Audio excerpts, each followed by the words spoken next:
Semarak Maulid Nabi Muhammad di Masohi ada lomba tari samra hingga zikir barzanji. Maulid Nabi Muhammad pada tahun 2024 jatuh pada hari Senin 16 September pekan depan.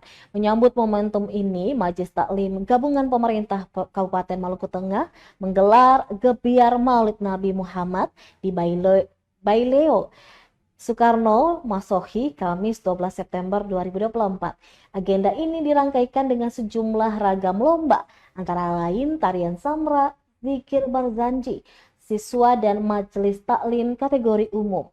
Ketua Panitia Pelaksana Kegiatan, Inya Sobao, mengatakan Semarak Maulid Nabi Muhammad akan digelar selama 2 hari. Gebiar Maulid Nabi ini diselenggarakan sebagai bentuk rasa. Download Tribun X sekarang, menghadirkan lokal menjadi Indonesia.